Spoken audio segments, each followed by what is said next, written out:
Tyler had been looking forward to this day for months. It was supposed to be the happiest day of his life.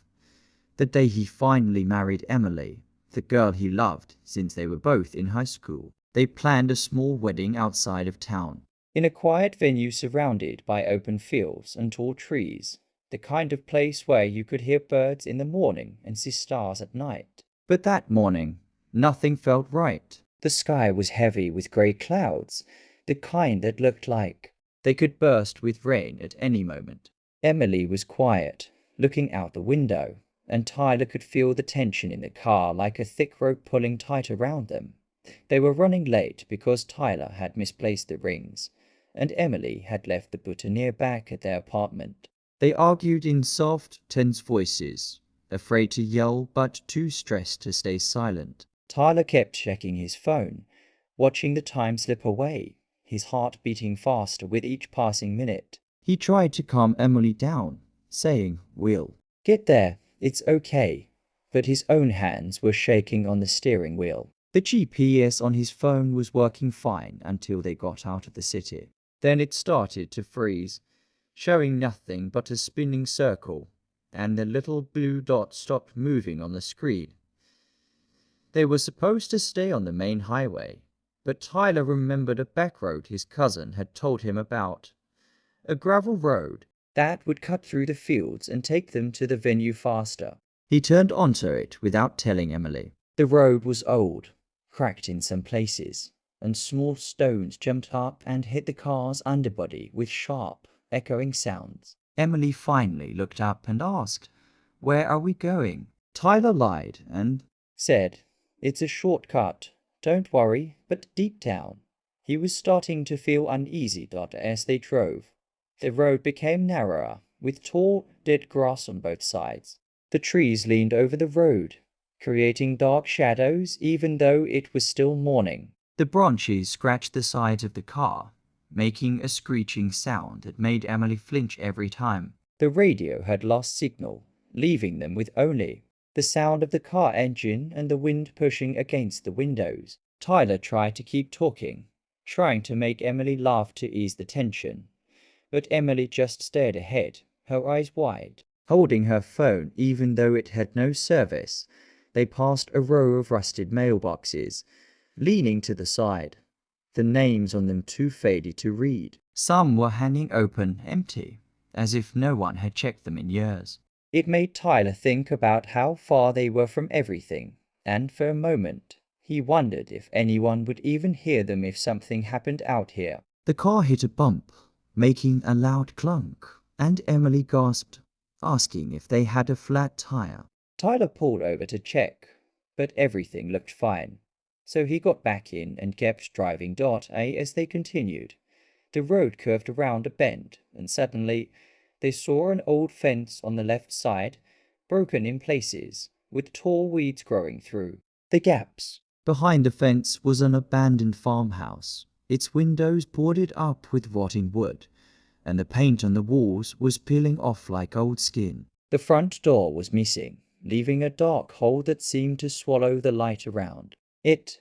A rusty swing set stood near the side of the house, one of the swings still moving a little, even though there was no wind. Tyler slowed down, feeling a chill go down his spine. Emily whispered, "Tyler, I don't like this," but he didn't answer. His eyes locked on the scene ahead of them. Then they saw him. A man was standing by the fence, facing the road. He was wearing a dark suit that was dirty and torn in some places, and his hair was messy, hanging over his forehead. One of his arms was hanging at his side at an odd angle, as if it was broken or dislocated. But it was his face that made Tyler's blood run cold. The man's face was pale, almost grey, with deep, dark circles under his eyes. His eyes were open wide, and he didn't blink. He just stood there, staring at them as they drove by, his head turning slowly to follow them, his eyes never leaving the car. Emily's voice shook as she said, "Keep driving, Tyler. Don't stop." Tyler's hands tightened on the wheel, and he pressed the gas, but he couldn't stop looking in the rearview mirror. The man was still standing there, but now he had turned fully, watching them drive away. his arm still hanging strangely at his side. The road ahead didn't look any better, with the trees closing in even tighter and the grey sky above making everything feel darker. The GPS on Tyler's phone was still frozen, the spinning circle mocking him, and the blue dot was stuck far behind where they actually were. Emily checked her phone too, but there was still no service. They were completely alone on that road, with no way to call for help and no way to know where they were. Tyler tried to stay calm, telling himself it was just a strange man on the road, but in his mind, he kept seeing that pale, hollow face staring at them, and the way the man's head had turned slowly, like he was waiting for them to come back. They didn't know it yet, but they had taken the wrong road, and on the day that was supposed to be the happiest of their lives, they were driving deeper into a place they were never meant to find. Tyler kept driving down the narrow road, trying to keep calm, but the image of that man by the fence stayed. In his mind, Emily was quiet now, holding her phone in her lap, her eyes shifting nervously from the road to the trees outside. The road was so narrow that branches from both sides scratched the car as they passed, leaving long marks on the windows that made sharp screeching sounds. The sky was getting darker, even though it was still early, and clouds were gathering above them, heavy and low. Tyler kept checking his frozen GPS, tapping the screen, hoping it would come back, but it stayed stuck, and there was still no signal on either of their phones. They came to a split in the road, a place where the gravel path broke off into two directions, one going left and the other right, but there were no signs, no mailboxes, no hint of which way would lead them back to the highway. Tyler slowed down, looking left and right, hoping for a clue, but everything looked the same: dark trees, dead grass, and the same thick, heavy air that made it feel like they were being watched. Emily said, "Let's turn around," but Tyler shook his head, telling her they had already come too far, and that he thought the left road would lead them back toward the main road. Emily didn't argue, but she didn't look convinced either. Tyler turned left, trying to ignore the growing fear in his chest as they drove deeper into the woods, the light almost disappearing under the thick canopy of branches above. The road became rougher, with deeper holes and soft patches where the tires slid a little, making the car tilt slightly to one side. Every time that happened, Emily would gasp softly, gripping the door handle, her eyes wide as she looked out into the trees, expecting something to appear from the shadows. They drove for what felt like forever, but in reality, it was probably only 10 minutes, until they saw something that made both of them go completely silent. Up ahead, on the side of the road, was the same broken fence, with tall weeds sticking up between the slats, and behind it, the same abandoned farmhouse they had passed before.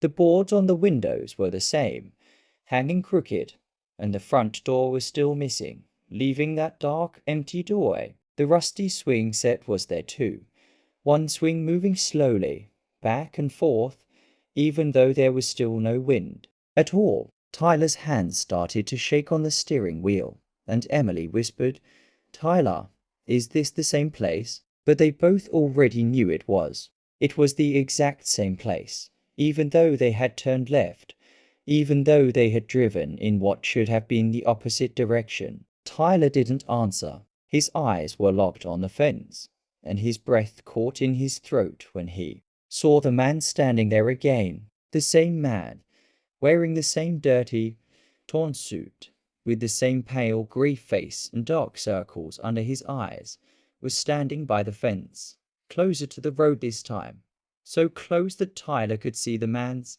eyes clearly. They were dark and empty, with no light in them, and they didn't blink, not once. The man's head turned slowly as the car rolled past him, following them with his gaze, his face completely blank. But his presence felt heavy, like a dark shadow, pressing down on Tyler and Emily inside the car. Emily whispered, "Keep going. Don't stop," her voice trembling, and Tyler did, pressing down on the gas. trying to get away, but he couldn't stop looking in the side mirror. In the mirror, he saw the man turning, still watching them, his arm hanging at that unnatural angle, pointing slightly toward the road. The further they drove, the more it felt like the trees were closing in on them, growing closer to the road. The branches scraping the sides of the car louder now, like fingernails dragging across the windows. The sky above had gone almost black, and a cold breeze started to slip through the vents, making Emily shiver as she pulled her sweater tighter around her shoulders. Tyler's mind was racing, trying to understand how they ended up back in the same place, how the road had looped around, or if they had missed a turn. But deep down, he felt something was wrong, something that couldn't be explained.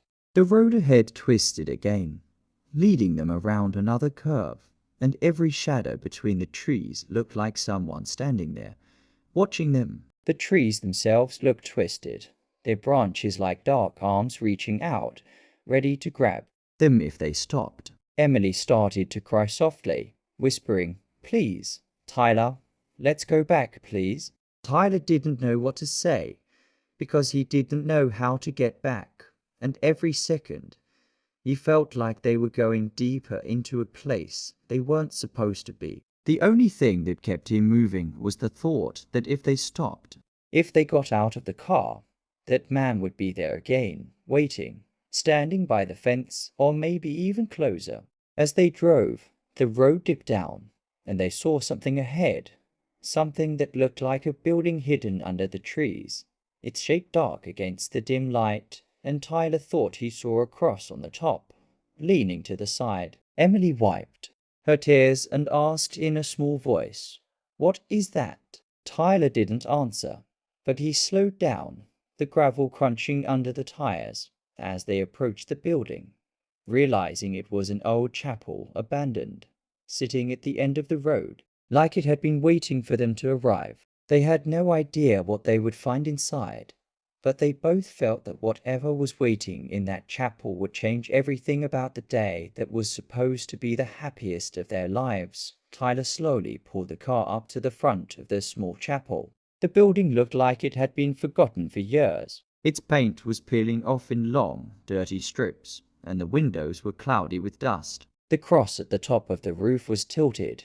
almost broken, and the small bell in the tower hung off to one side, swaying slightly even though the air was still. Emily sat frozen in her seat, staring at the chapel with wide eyes. "What is this place?" she asked in a quiet voice. Tyler didn't answer. He didn't know. All he knew was that the road had led them here. There were no other turns, no paths back, and the trees behind them looked even darker now, like they had grown thicker while they weren't looking. Emily reached for her phone again, still hoping for a signal. Nothing, just the same blank screen. Tyler opened his door slowly, the sound of gravel crunching under his feet louder than it should have been. The moment he stepped out, the air felt colder, not the kind of cold you get from the wind. This was deeper, heavy. Still, Emily followed him, wrapping her arms around herself as she stepped out. They walked up to the chapel door, which hung open just a little, swinging on rusty hinges. Tyler pushed it with his hand. The door creaked, opened slowly, revealing the inside of the building. The smell hit them first. It was musty, like mold and damp wood. Inside, rows of wooden pews sat crooked and broken. Some were missing chunks of wood, and others were leaning to the side. At the front of the chapel was a small altar, covered in dust, with pieces of dried flowers scattered around. On one of the pews near the front, a torn wedding veil lay across the seat, like someone had left it there in a hurry a long time ago. Emily whispered, "This looks like someone got married here." Tyler nodded slowly, walking further inside. The place felt wrong, like it hadn't just been abandoned, but like it had been left behind on purpose. Like something had happened here, something people didn't want to talk about. The light inside the chapel was dim, even though there were windows.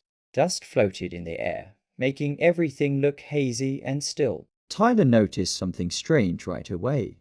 There were no bugs, no FLIs, No spiders.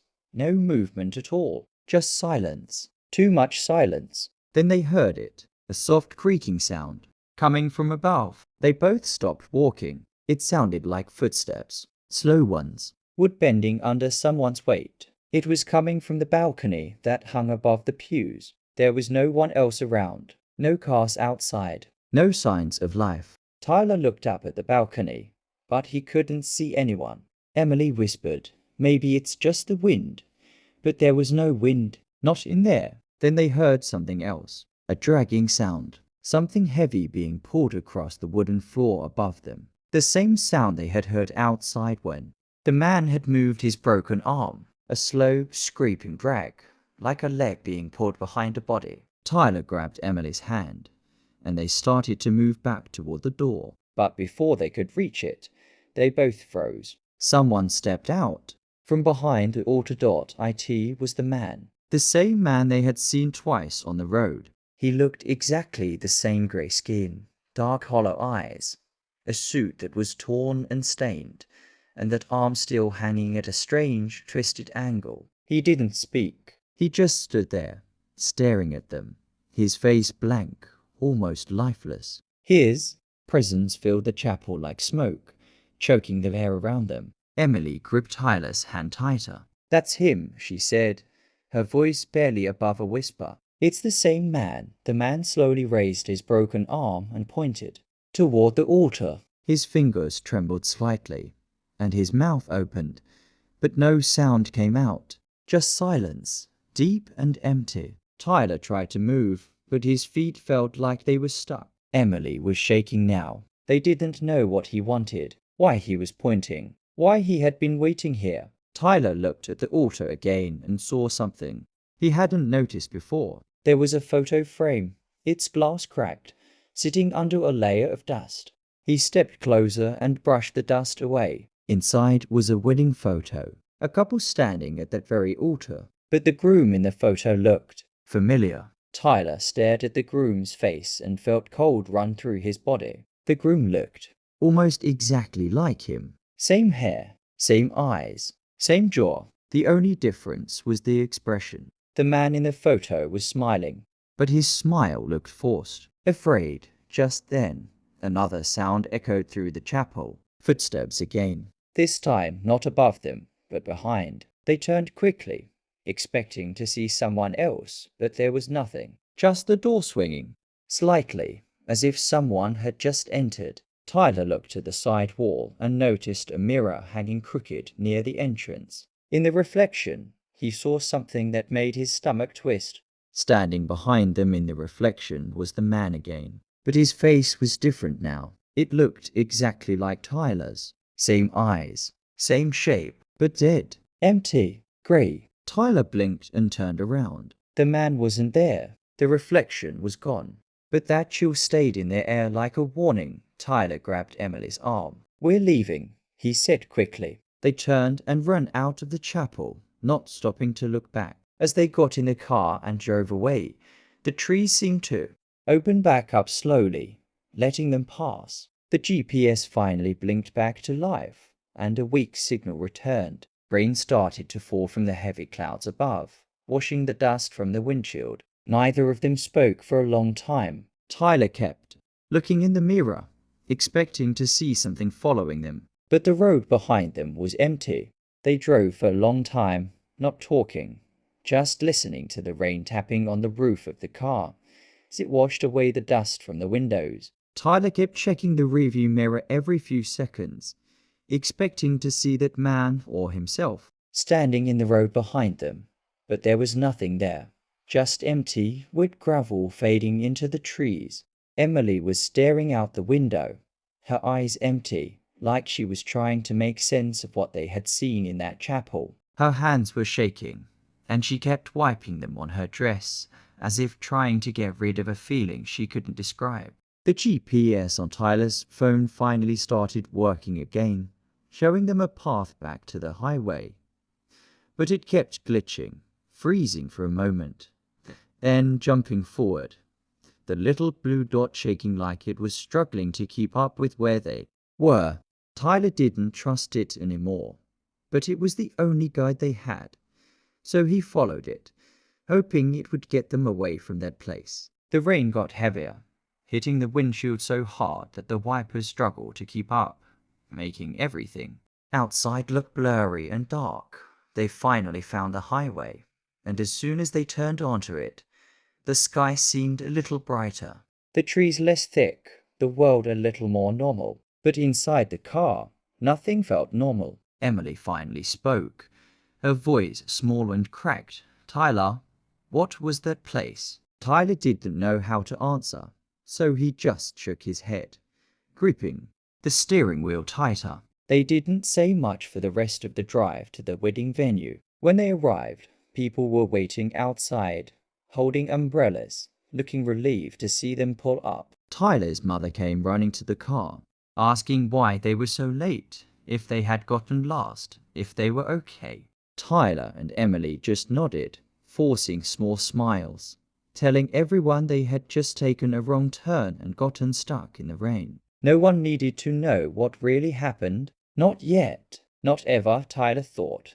They went inside to get ready. Emily's hands were still trembling as her mother helped her fix her hair. Tyler looked at himself in the mirror while he put on his tie, and for a moment he froze. In the reflection, he thought he saw that pale, dead face looking back at him. The same lifeless eyes he saw in the chapel mirror, the same twisted smile. He blinked, and it was gone, replaced by his own tired face, but the feeling stayed. Like something was still there, just out of sight, waiting. The wedding went on. People smiled, took pictures, and laughed as they sat down in their seats.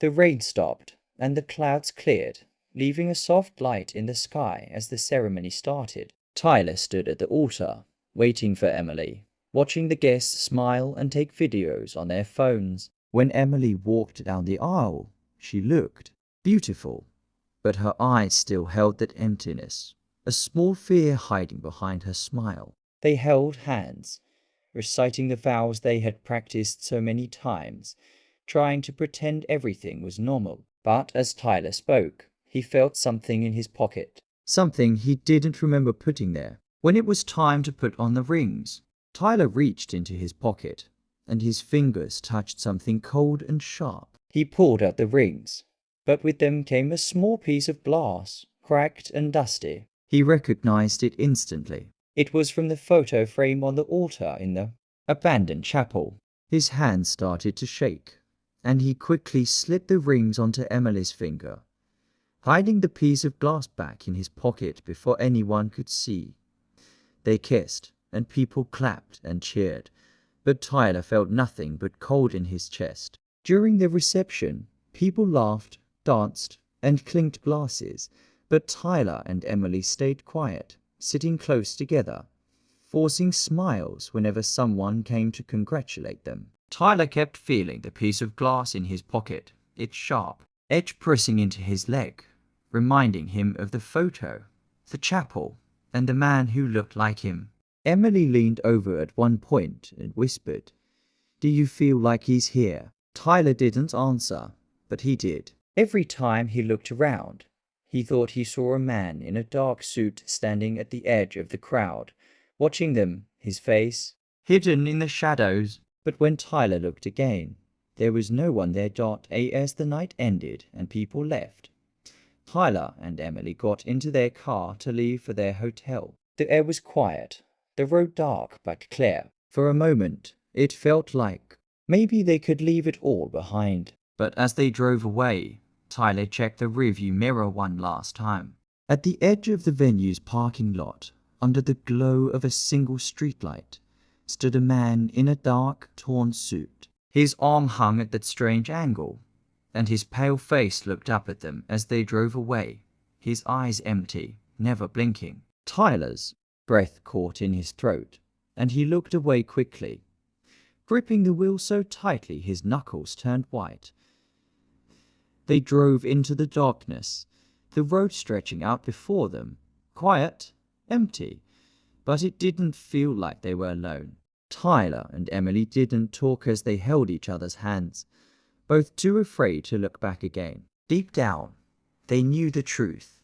Whatever they saw on that road, whatever they saw in that chapel, it wasn't finished with them. It had followed them, and it would always be there, just behind them, waiting. On the day that was supposed to be the happiest of their lives, they had found something they could never forget, something they could never escape, a shadow that would always be a part of their story. And as they disappeared down that quiet road, they realized that some roads, once found, never truly let you leave.